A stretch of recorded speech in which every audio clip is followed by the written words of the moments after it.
Welcome back. Me? It's been a little while, I know. Sorry. You guys really subscribe more when I don't post, and it's kind of weird. I'm not really sure what to make of that. So, topic, Spider-Man, Far From Home. Right, yeah, I loved it. And it seems like a lot of people did also. But of course, not everybody did. And of course, that's fine, that's to be expected. But there's something that strikes me as kind of funny about the disagreement about this movie. And spoiler alert right now, because it's kind of hard to talk about this movie in any really meaningful way without talking about spoilers, especially if you don't know what each person knows about characters from the comics and whatnot. So, spoiler alert. Alright? Did I ramble long enough for you to go away? Alright, come back. Put this in your watch later. Next to that passive income video you say you're going to watch at some point, eventually, maybe. Much of the controversy, if you want to call it that this time, is the same as it tends to be with MCU Spider-Man. Still too much Tony Stark, still he's Iron Boy, still too much resources. Too many resources. Grammar. Still too many character adaptations that depart too far from the comics, and all these criticisms I can sort of agree with and definitely understand, at least to certain levels. And let me say, I've seen the movie twice now.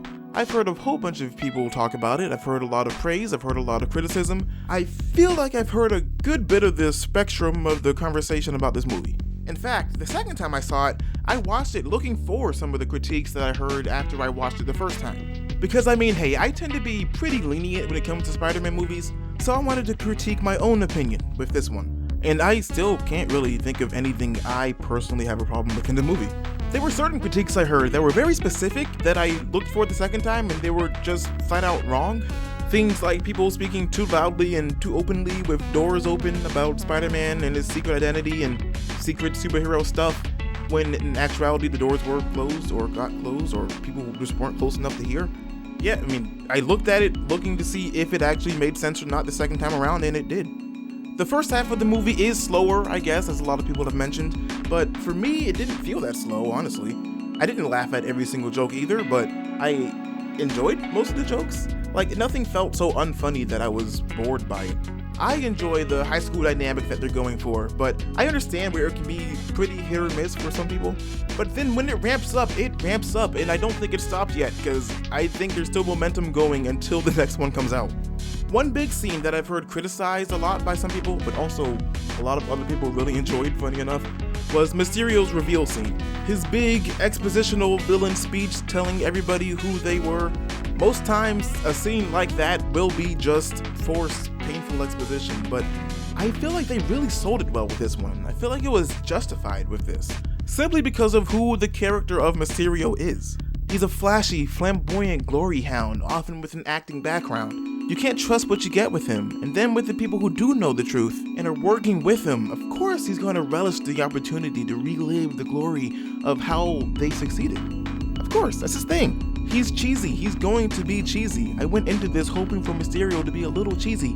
They put the fishbowl on his head. You have to imagine he's going to be cheesy. To some extent, at least, he's going to be that sort of almost corny, campy guy. And I don't think they went so far that you couldn't take it seriously or anything either. But I think that scene was the perfect sort of tonal shift to show you this guy is unstable. And look, when you ask that guy for a victory speech, he's going to go around and tell every single one of you what you did, how you did it well, and how great you all are.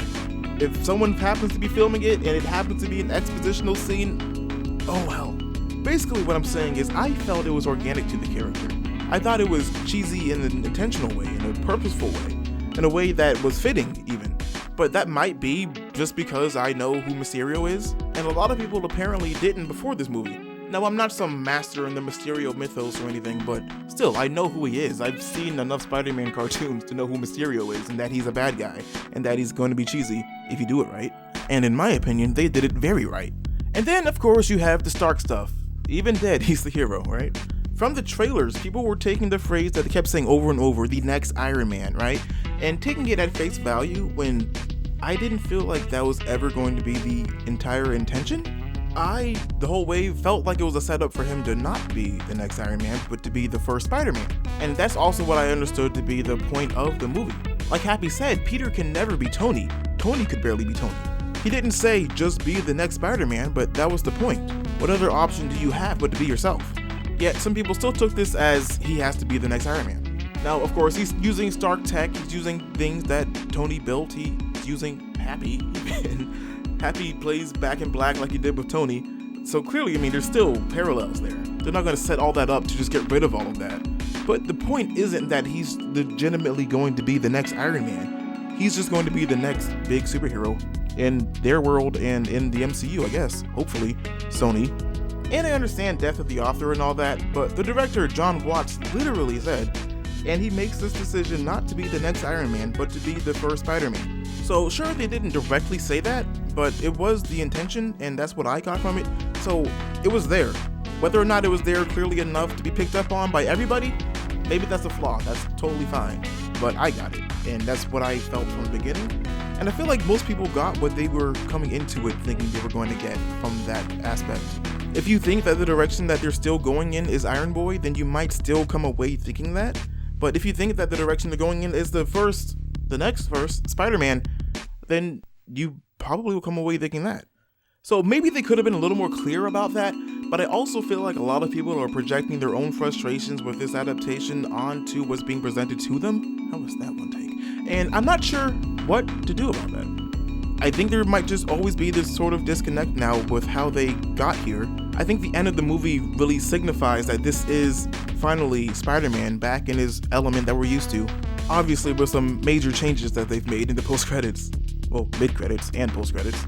They took a while to get here, but I think the ride along the way was slightly bumpy, especially for the people who probably care the most.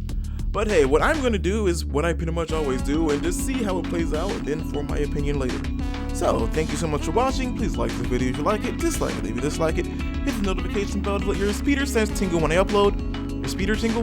Let me know what you thought about Spider-Man Far From Home, if you agree with me, if you disagree with me. Either way, I want to hear it. And please, Kraven and or Scorpion and or Spider Slayers with Jameson in the third movie. Thank you. Bye. See you next week.